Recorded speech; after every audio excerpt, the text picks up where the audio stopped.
Bab 989. Lin Yu tahu bahwa sejak Jiang Yan menghilang di toko ini, dia pasti masih ada di toko ini, dan pegawai ini pasti telah diinstruksikan dan disukai oleh seseorang. Bagaimanapun, dia dan Jiang Yan tidak memiliki keluhan dan tidak akan melakukannya tanpa alasan. Hal semacam ini terjadi. Anda gila. Sambil mengutuk, petugas menamparkan api di pakaian dengan cepat. Untungnya, apinya tidak besar, dan dia dengan cepat memadamkannya. Tanpa memicu alarm, dia menoleh dan berkata dengan tegas pada Lin Yu, "Apa yang kamu bicarakan?" "Ah, aku bahkan tidak tahu. Saya harap Anda menjawab saya dengan jujur." Lin Yu menyipitkan matanya. Saat berbicara, dia sudah mengeluarkan beberapa kertas jimat kuning dari pinggangnya, dan berkata dengan dingin, "Saya cukup percaya diri untuk membuat semua pakaian di toko ini sebelum memicu alarm asap. Bakarlah, kerugianmu akan lebih berat." Dia dapat melihat bahwa pegawai ini adalah orang biasa, yang kebanyakan dibeli dengan uang, dan sanksi terhadap orang tersebut seharusnya tetap berasal dari uang yang paling dia pedulikan. Jika dia membakar pakaian ini, maka pegawai tersebut harus tidak bisa menghilangkan tanggung jawab. Jadi dia sengaja menggunakan trik ini untuk menakutinya. "Kamu, jangan bodoh, ini mall." Petugas itu menatap mata dingin Lin Yu, dan ada beberapa kepanikan yang tidak bisa dijelaskan, terutama kertas kuning di tangan Lin Yu benar-benar jahat.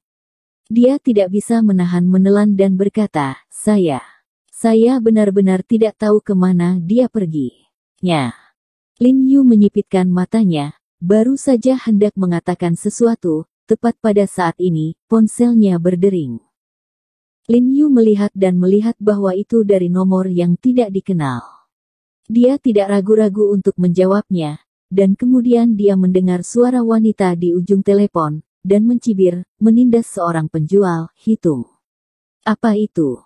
Ekspresi Lin Yu berubah ketika dia mendengar ini, dan orang di telepon dapat mengetahui tindakannya, yang juga berarti bahwa orang di telepon itu menatapnya. Lin Yu tidak terburu-buru untuk berbicara, berbalik tiba-tiba, melihat sekeliling dan mengamati dengan tajam, tetapi mal itu terlalu besar dan ada terlalu banyak orang, dan dia tidak dapat menemukan apapun. "Tidak perlu melihat, lihat monitor di sudut kiri atas Anda." Wanita di ujung telepon itu tiba-tiba terkekeh dan tertawa. Lin Yu menatap monitor di sudut kiri atas matanya, lalu menyipitkan matanya dan berkata dengan dingin, "Siapa kamu?" "Ya, Tuan He, Anda tidak mengingat saya begitu cepat. Ada baiknya berteman dengan saya dan Anda serta Jiang Yan." Suara di ujung telepon berkata sambil tersenyum. "Xiao Ai." Lin Yu tiba-tiba membuka matanya, dan berkata dengan ekspresi terkejut, tidak heran dia mengira suara wanita ini agak akrab, dia tidak menyangka itu adalah Xiao Ai yang telah melarikan diri sebelumnya. Ini memang sedikit di luar dugaan Lin Yu. Sekarang Departemen Pesawat Militer sedang mencarinya di seluruh negeri, dia dapat menyelinap kembali ke ibu kota dengan diam-diam. Benar, teman lama tidak mengingatnya, ini sangat mengerikan. Xiao Ai berkata sambil tersenyum di ujung telepon. "Kamu membawa Jiang Yan dan Xinji pergi?" Lin Yu bertanya dengan dingin. "Yah, ini aku. Saudari Jiang Yan dan aku sudah lama tidak bertemu satu sama lain. Aku sangat merindukannya, jadi aku memanggilnya keluar." Xiao Ai berkata sambil tersenyum. Wajah Lin Yu dingin, kelopak matanya berkedut, dan dia berkata dengan dingin, "Tujuanmu yang sebenarnya adalah aku, bukan Jiang Yan. Jika kamu adalah orang yang cerdas, kamu tidak boleh menyentuhnya. Kamu tahu posisinya di hatiku tanpa cedera. Dia lebih berharga bagimu. Jangan khawatir, aku tahu ini dengan sangat baik. Selain itu, Jiang Yan dan aku adalah saudara perempuan yang baik. Bagaimana aku bisa rela menyakitinya?" Xiao Ai di ujung telepon terus terkikik.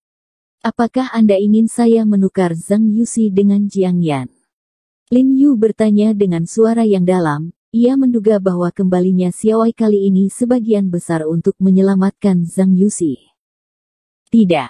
Xiao Ai dengan tegas menyangkal, dan kemudian berkata dengan penuh arti, aku ingin kamu menggantikannya. Suara Xiao Ai dipenuhi dengan kebencian dan kegembiraan yang besar. Bagaimanapun, jika dia tidak melarikan diri dan ditangkap oleh Lin Yu dan yang lainnya, maka dia akan dikurung di ruang interogasi pesawat militer bersama dengan Zhang Yuxi, menderita siksaan. Oleh karena itu, tujuan utama dia kembali kali ini adalah untuk membalas dendam pada Lin Yu. Lin Yu terkejut sedikit, jelas sedikit terkejut, lalu dia menyeringai dan setuju dengan sangat gembira, oke. Lin Yu terkejut dengan keputusan Xiao Ai, dan bahkan berpikir itu sedikit bodoh. Jika Xiao Ai memintanya untuk menukar Jiang Yan dengan Zhang Yuxi, dia akan sedikit malu. Jika Zhang Yuxi dibawa keluar, kemungkinan besar Zhang Yuxi akan melarikan diri. Menggunakannya untuk ditukar dengan Jiang Yan sangat bermanfaat baginya, karena dengan kemampuannya, dia pasti dapat menemukan kesempatan untuk menyelamatkan Jiang Yan.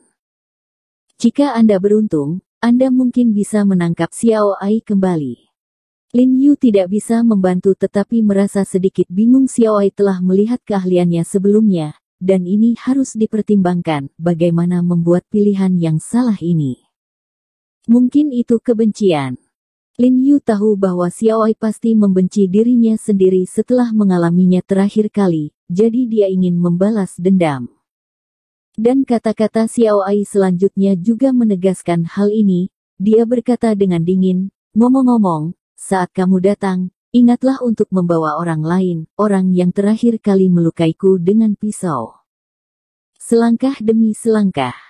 Lin Yu terkejut sedikit, terakhir kali dia mengajak Bao Cheng untuk menangkap Xiao Ai ini, Bao Cheng memang menyiksanya dengan kejam, bahkan dia pingsan dan menjadi gila saat itu. Benar saja, wanita ini memiliki pembalasan yang kuat. Ya, itu dia. Xiao Ai mengertakkan gigi dan mengucapkan setiap kata. Oke, aku berjanji akan membawanya. Lin Yu dengan senang hati setuju lagi, tapi dia ingin tertawa sedikit. Awalnya mengira Xiao Ai hanya akan membiarkan dirinya lewat, tapi dia tidak menyangka Xiao Ai akan menambahkan penolong untuk dirinya sendiri. Jika ini akan berlanjut dengan masa lalu, maka pegang Xiao Ai sendiri. Kepastian hanya akan lebih besar. Tampaknya, kebencian dapat dengan mudah membuat orang kehilangan akal sehat, adalah benar. Tapi ingat, hanya kalian berdua yang ada di sini, kalau tidak kalian mungkin tidak akan melihat terakhir kali Suster Jiang Yan. Xiao Ai terkikik dan berkata, nadanya cukup puas, dia menikmati perasaan mencubit garis hidup Lin Yu di tangannya sendiri. Di mana lokasinya? Lin Yu menyipitkan matanya dan bertanya dengan suara yang dalam. Aku akan memberitahumu nanti malam. Xiao Ai mendengus dan berkata dengan tidak tergesa-gesa, kamu harus memberiku waktu untuk membicarakan hubunganku dengan Sister Jiang Yan. Ku bilang, hanya jika dia utuh, nilainya bagimu adalah yang terbesar. Lin Yu berkata dengan suara yang dalam, jika kamu berani memindahkannya. Sebelum Lin Yu selesai berbicara, Xiao Ai di ujung telepon segera menutup telepon.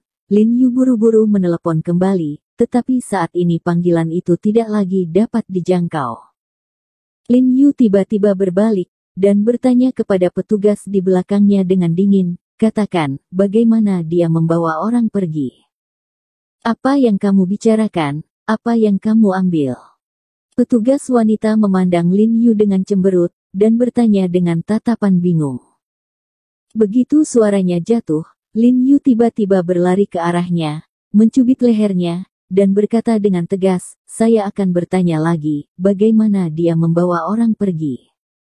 Tadi, Lin Yu berpikir bahwa Jiang Yan masih di toko, jadi dia hanya menakut-nakuti petugas wanita, namun, setelah mengetahui bahwa Jiang Yan ditangkap oleh Xiao Ai, dia benar-benar marah, jadi dia tidak repot-repot berbicara dengan petugas wanita lagi. Sopan. Petugas perempuan itu kaget dalam sekejap, wajahnya menjadi pucat, dia tidak lagi memiliki sikap sombong yang dia miliki sekarang, dan dengan cepat mengarahkan jarinya ke ruang pas di sampingnya. Lin Yu membuang tangannya dan masuk ke dalam. Setelah memeriksa, dia menemukan bahwa ada ruang utilitas di sebelah ruang pas, dan ruang utilitas ini terhubung ke toko di sebelah. Jelas, orang-orang Xiaowei diam-diam menculik Jiang Yan dan Xinji melalui ruang utilitas ini tanpa memberitahu Chun Seng dan Qiuman. Lin Yu tahu bahwa petugas dimintai pertanggungjawaban pada saat ini dan itu tidak akan membantu. Jadi dia langsung memanggil Cheng Sen dan memintanya untuk datang dan membawa petugas wanita itu pergi. Pada saat yang sama, dia pergi ke kantor logistik pusat perbelanjaan untuk memeriksa pemantauan mal. Tapi yang mengejutkan adalah tempat parkir mal dan beberapa monitor luar ruang telah rusak secara artifisial, jadi tidak mungkin untuk melihat bagaimana Xiaowei dan yang lainnya membawa Jiang Yan pergi. Dengan cara ini, secara alami tidak mungkin untuk melacak di mana Xiaowei dan yang lainnya bersembunyi melalui pemantauan lain. Jadi sekarang, dia hanya bisa menunggu dengan sabar, menunggu Xiaowei mengirimkan alamatnya.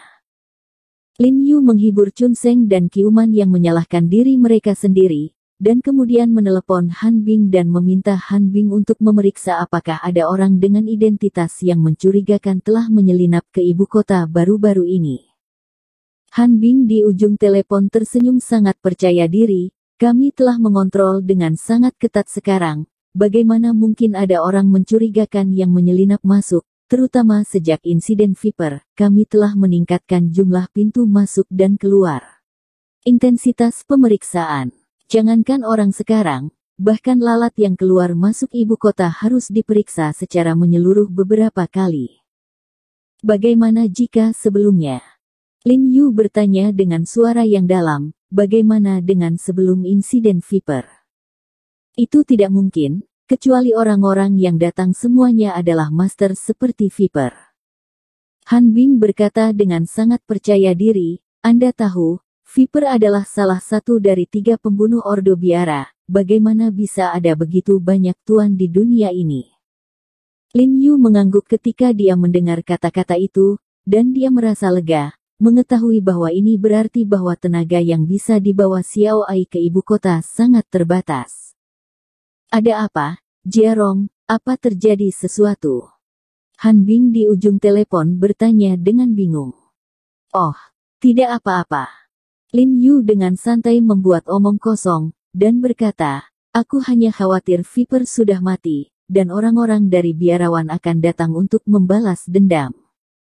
Dia memikirkannya lagi dan lagi, tapi masih merasa dia tidak bisa memberitahu Han Bing tentang kedatangan Xiaowei di Beijing, karena begitu angin bocor, situasi Jiang Yan akan sangat berbahaya. Dia percaya bahwa Xiaowei tidak akan sebodoh itu untuk memindahkan Jiang Yan sebelum dia menangkapnya atau membunuhnya, jadi tidak perlu mengkhawatirkan keselamatan Jiang Yan untuk saat ini. Setelah menutup telepon, dia meminta Chun Seng dan Qiuman untuk kembali dulu. Saudaraku He, biarkan kami pergi denganmu. Chun Seng berkata dengan memohon, bagaimanapun, kita tidak melindungi suster Jiang Yan. Jangan khawatir, aku pasti akan menyelamatkan adikmu Jiang Yan. Lin Yu menepuk pundak mereka, cahaya aneh melintas di matanya, dan berkata dengan penuh arti, lagi pula, kali ini saya mungkin menjadi berkah tersembunyi, dan saya akan menangkap 1 atau bahkan beberapa ikan besar.